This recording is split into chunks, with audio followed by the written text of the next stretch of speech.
नमस्कार, स्वागत है आपका। आप देख रहे हैं मृदुभाषी न्यूज़ और मैं हूं आपके साथ रौनक सावलानी। आज बात करने आई हूं विधानसभा क्रमांक 1 के विधायक संजय शुक्ला जी से और मैं स्वागत करती हूं उनका मृदुभाषी न्यूज़ में। स्वागत है आपका, धन्यवाद। सर, हम आज आपसे जानेंगे किस तरह से आपकी राजनीति का सफ़र की शुरुआत हुई। तो चलिए, मैं जानती हूँ संजय शुक्ला जी से उनकी राजनीतिक सफ़र के बारे में। देखिए, मैं सबसे पहले 94 में वार्ड सुदामा का पार्षद बना था और वहाँ पर मैंने एशिया की सबसे अवैध कॉलोनी को मैंने वैध कराया और वहाँ पर इतना विकास कराया कि इंदौर नगर निगम में उस टाइम जितने भी पार्षद हुआ करते थे मेयर चुना करते थे। तो हमने इंदौर के 69 पार्षद होने के बाद उन 69 पार्षदों के अंदर सबसे ज़्यादा मेयर भी पार्षद हुआ करते थे। तो सबसे ज़्यादा मैंने काम कराया था इंदौर शहर के अंदर, वो आज भी रिकॉर्ड है नगर निगम के अंदर। और वहीं से मेरी शुरुआत हुई थी। उसके बाद मैं बारंगा से वार्ड क्रमांक 10 से पार्षद रहा। उसके बाद में विधानसभा चुनाव लड़ा, फिर उसके बाद 18 में विधानसभा चुनाव लड़ा।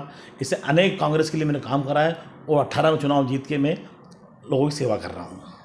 सर, आपने बताया कि आपने काफ़ी समय पहले से अपनी राजनीतिक सफ़र की शुरुआत करी, तो वो कौन सा लम्हा था जब आपको लगा कि हाँ, मुझे राजनीति में ही आगे जाना है? देखिए, जब मेरा परिवार हमेशा राजनीति जुड़ा रहा, लोगों समाज की सेवा करता रहा, भले वो धार्मिक प्रोग्राम हो या कोई भी शुभ प्रोग्राम हो, गणेश उत्सव हो, नवरात्रे हो और आम जनता के लिए कोई सी प्रोग्राम हो, इसमें मेरे पिताजी, मेरे परिवार पूरा हमेशा बरसों 40 साल से इसकी सेवा करता रहा। तो मुझे लगा कि लोगों की सेवा करना चाहिए। तो मैं उस टाइम भारतीय जनता पार्टी में था, परंतु आदरणीय दिग्विजय सिंह जी के काम देखते हुए मैं आदरणीय कांग्रेस में आया और कांग्रेस में आते ही मैं पार्षद बना। पार्षद बनने के बाद NUC प्रेसिडेंट बना। उसके अलावा अनेक पोस्टों पर रहा, युवा कांग्रेस में रहा, प्रदेश कांग्रेस में रहा। उसके अलावा मैं विधानसभा लड़ा, फिर मैं उसके बाद विधानसभा लड़ के जीत के आया। तो लोगों की सेवा लगातार करते आ रहा हूँ मैं। तो इसलिए मुझे अच्छा लगा कि लोगों की सेवा करना चाहिए, सेवा करके हमको अच्छा लगता है। सर, हाल ही में देखा जाए तो कांग्रेस का वर्चस्व काफ़ी हद तक कम हुआ है। कई जो विधायक हैं वो बीजेपी में चले गए हैं। तो क्या कारण है विधायकों की नाराज़गी का? देखिए, कांग्रेस एक संस्था है। ये संस्था बहुत बड़ी, इसमें कई लोग आए, जैसे आदरणीय माधवराव सिंधिया जी हो या ND तिवारी जी हो, कई लोग, ऐसा अर्जुन सिंह जी हो, ऐसे कई नेता थे जो कांग्रेस में आए हो, कांग्रेस से निकल के चले अपनी पार्टी बनाई। कांग्रेस एक संस्था है, संस्था कभी भी हमेशा जीवित रहती है। आदमी भले नहीं रहेगा तो चलेगा, बाकी संस्था जिंदा रहती है। उस टाइम देखिए कई लोग गए, अपनी कांग्रेस आज भी जिंदा है, आज भी है और उसके बाद लगातार चल रही है। हम रहे या नहीं रहे, कांग्रेस पार्टी रहेगी। कांग्रेस पार्टी का एक है बरसों से जिसने कांग्रेस को देश को आज़ादी दिलाई और आज देश के अंदर जो भी विकास हुआ कांग्रेस ने कराया। तो उस कांग्रेस पार्टी में कोई भी आया जाए हो, अभी जितने विधायक गए हो या सिंधिया जी गए हो, कोई भी गए, इससे कोई फर्क नहीं पड़ता। आदरणीय कमलनाथ जी, आदरणीय दिग्विजय सिंह जी, आदरणीय पचौरी जी, ऐसे हमारे प्रदेश में कई नेता हैं जो आज भी कांग्रेस के अंदर गद्दार नेता हैं और प्रदेश में काम कर रहे हैं। और विधानसभा के अंदर जो 28 में चुनाव हो रहे हैं, 28 में कम से कम 25 से 27 सीट जीत रहे हैं और कांग्रेस सरकार बन रही है। आदरणीय कमलनाथ जी मुख्यमंत्री बनेंगे और प्रदेश का विकास करेंगे। आदरणीय कमलनाथ जी ने 15 महीने वो काम करके दिखाया जो भारतीय जनता पार्टी सरकार 15 साल के अंदर कुछ नहीं कर पाई। जो 15 महीने उन्होंने करके दिखाया, भले वो शुद्ध का युद्ध हो या भूमाफिया कार्रवाई हो या शिक्षा माफिया कार्रवाई हो या दवाई वालों कार्रवाई हो, ऐसे अनेक काम जो करके दिखाए उनने। अपने किसानों को कर्जे माफ़ हो, उसके अलावा कन्याओं को जो 21,000 मिलते 51,000 मिलने लग गए थे। जो हमारी माताएं जो हैं उनको जो 300 रुपये विधवा पेंशन मिलती है उसको 600 करा। ऐसे अनेक काम युवाओं के लिए करके दिखाया जो 15 महीने करके दिखाया। और वही सरकार कहीं 5 साल चलती तो आदरणीय कमलनाथ जी के नेतृत्व में हमेशा प्रदेश याद रखता, क्योंकि छिंदवाड़ा के अंदर जो उन्होंने काम करके दिखाया पूरे देश के अंदर, वो छिंदवाड़ा एक उदाहरण है। तो प्रदेश को पूरा ऐसे ही बनाते हैं वो जैसे छिंदवाड़ा को उन्होंने विकास किया है। सर, आपने अभी कहा कि मैं बीजेपी से कांग्रेस में आया, तो किस वाक्य ने आपको प्रेरित करा कि आप कांग्रेस की तरफ खींचे चले आए? इसलिए देखिए, तो मैंने दिग्विजय सिंह जी उस टाइम जब सरकार बनी थी वो लोग अच्छा काम कर रहे थे। तो मैं उस टाइम युवा था, मैंने देखा कि कांग्रेस पार्टी अच्छा काम करती है। तो मैंने अपने परिवार से बोला कि नहीं, मेरे को कांग्रेस में जाना है और मैं कांग्रेस में गया। मेरे पूरे परिवार के लोग भारतीय जनता पार्टी में उस दिन भी थे और आज भी हैं, परंतु मैं अकेला कांग्रेस में था और कांग्रेस ने मुझे बहुत कुछ दिया। मैं वो 2 बार पार्षद बनाया, NUC प्रेसिडेंट बनाया, इसके प्रदेश कार्यकारिणी में लिया। उसके अलावा मुझे 2 बार टिकट दिया कांग्रेस ने और 1 बार मैं विधायक बनाऊँ। इसलिए मैं कांग्रेस पार्टी में हूँ और कांग्रेस पार्टी का काम करता हूँ। क्या लगता है, आप बीजेपी में थे तब ऐसा कौन सा काम नहीं कर पाए जो आपने कांग्रेस में आके किया है? देखिए, जब तो मेरी 25 साल की उम्र थी, जब मैं आई था मतलब राजनीति के अंदर शुरुआत थी मेरी, मैं शुरुआत में ही कांग्रेस आ गया था तो लगातार उसमें आज भी कांग्रेस में काम कर रहा हूँ। कोरोना काल चला, लॉकडाउन लगा, आप किस तरह से सक्रिय रहे कोरोना काल में? देखिए लॉकडाउन ये दुनिया का सबसे बड़ी महामारी है कोरोना। इसके लिए हमने जो मेरी विधानसभा के अंदर मैंने लगातार 23 दिन तक 25 से 30 हज़ार पैकेट रोज बनवाया। वो पूरे विधानसभा में वार्ड वाइज 17 वार्ड है, 17 वार्ड में मेरे 411 बूथ हैं। मैंने हर वार्ड वाइज खाना हर घर घर पहुँचाया जिन लोगों को ज़रूरत थी। 23 दिन तक खाना भिजवाया। उसके अलावा नगर निगम में झोनों से बंटवाया। उसके अलावा शहर में जहाँ जहाँ ज़रूरत लगी मैंने वहाँ खाना भिजवाया। उसी बीच में पूरे प्रदेश में उत्तर प्रदेश के बिहार के लोग इंदौर से निकल रहे थे, जो बिहार महाराष्ट्र से और गुजरात से लोग आ रहे थे, तो हमने बाईपास पे खाने की व्यवस्था चालू करी। क्योंकि वहाँ पर खाने की व्यवस्था चालू करी, बच्चों को हमने कपड़े दिए, दूध दिया, बिस्किट दिया, ऐसी सेवाएं करी जिससे इंदौर शहर आज पूरे प्रदेश के अंदर नाम रोशन है। उसके बाद हमारे इंदौर के कई सामाजिक संस्था और व्यापारी लोगों ने वहाँ खोला, तो इंदौर का नाम पूरे देश में नाम रोशन हुआ। क्योंकि इंदौर से जो महाराष्ट्र से सबसे ज़्यादा लोग निकल रहे थे बिहार और यूपी के लिए, तो उन लोगों को हमने खाना खिलाया। और वो एक इंदौर शहर में एक उदाहरण बना देश के लिए कि इंदौर के लोगों ने खाना खिलाया। और लोगों ने जाके बोला भी कि नहीं, जो इंदौर वाले सेवा करी वो किसी ने नहीं करी।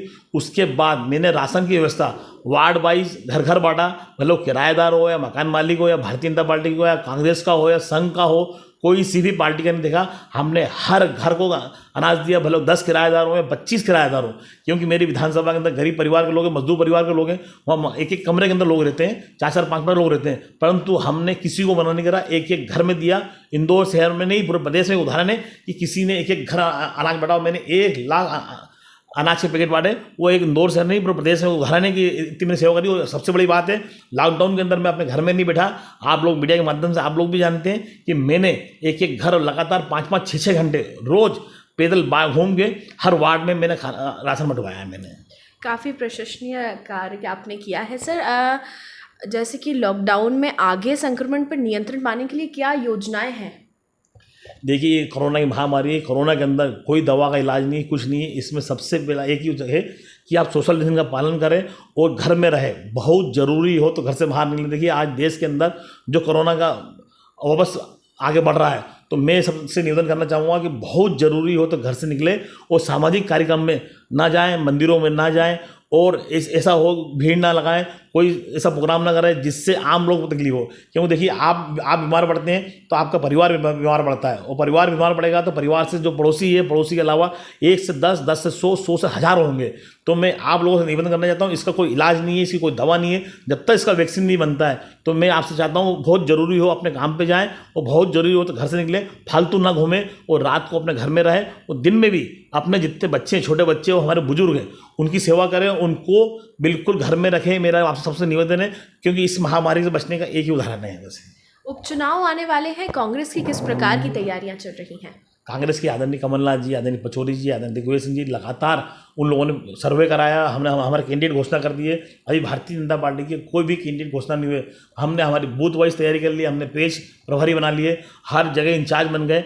हमने हर विधानसभा में एक एक नेताओं को 10-10 बूथ से ज़्यादा नहीं दिए, और वहीं लोकल लोगों के साथ मिले काम कर रहे हैं। और आम जनता, किसान बहुत अच्छी तरह जानता है। आदरणीय कमलनाथ जी ने हमारे 2 किस्तों में कर्जे माफ़ कर दिए, 50,000 हो, 1 लाख रुपए हो, परंतु 2 लाख के जो कर्जे माफ़ होने थे, जब हमारी सरकार चलने वाली थी, 2 माफ़ होने थे, परंतु उसके पहले हमारी सरकार कर गई। तो किसान भी समझता है कि भाई कांग्रेस पार्टी ने कर्जे माफ़ किए थे, और लगातार 2 कर्जे माफ़ हो गए, तीसरे होने वाले थे।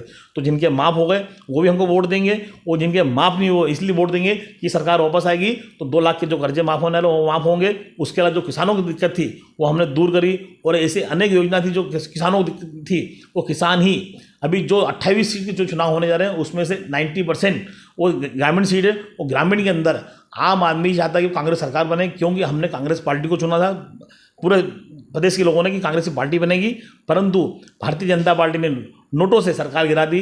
परंतु सरकार वापस बनेगी। आम जनता चाहती है कि कांग्रेस सरकार बने, और आम जनता और किसान और युवा और कांग्रेस का हम हर कार्यकर्ता सरकार बनाने में लगा है। क्योंकि 5 साल की सरकार बनी थी, और 5 साल कांग्रेस सरकार बनेगी, और कमलनाथ जी मुख्यमंत्री बनेंगे, और सरकार बनेगी, और आम जनता के फिर काम होंगे। आखिरी सवाल सर, आप इंदौर की जनता को क्या संदेश देना चाहेंगे? इंदौर जनता को मैं ये संदेश देना चाहूँगा कि सबसे पहले भी कोरोना की महामारी है, उससे हमको निपटना है। उसके अलावा इंदौर हमेशा लगातार 4 बार से नंबर 1 आ रहा है पूरे देश के अंदर। 4,500 शहर होने के बावजूद आम जनता हमारी, उन्होंने इतनी अच्छा व्यवस्था करी है कि आज इंदौर शहर इसलिए पहचाना जाता है कि सफाई के नंबर में नंबर 1 है। वातावरण हमारा इंदौर का बहुत अच्छा हो गया। मैं इसको लगातार चाहूँगा कि वह इंदौर नंबर 1 बना रहे। उसके लिए मैं आदरणीय कर्मचारी, अधिकारी, नगर निगम के और प्रशासन के सभी लोगों को बधाई देना चाहता हूँ कि उनकी मेहनत भी काम आई। जो सफाई कर्मचारी है, चौथी बार सम्मान हुआ है, तो हमने मेरे वार्ड के अंदर सबको मैंने सम्मान करा है। तो मैं चाहता हूँ आप उन लोगों का सम्मान करें जब आप अपने घर पे आए, क्योंकि जो सफाई कर्मचारी बेचारे ठंड हो, गर्मी हो, बरसात हो, में भी काम करते हैं, भले घर के अंदर कोई बीमार पड़ा हो, पर सवेरे से लेकर रात तक काम करते हैं। रात में भी अलग टीम काम करती है। देखिए 2 शहर में ऐसा शहर हो गया पूरे देश के अंदर कि यहाँ लगातार सफाई होती है, उसको कायम रखना है, वो कायम रहेगा तो इंदौर बीमारी कम होगी और हम सब स्वस्थ रहेंगे। तो सबसे पहला मेरा उद्देश्य है कि आप इंदौर नंबर हमेशा 1 बना रहें, इसके लिए आप हमेशा तैयार रहें। तो ये थे हमारे साथ विधानसभा क्रमांक 1 के विधायक, जिनका मैं तहे दिल से शुक्रिया करूंगी मृदुभाषी के साथ जुड़ने के लिए। शुक्रिया सर। धन्यवाद।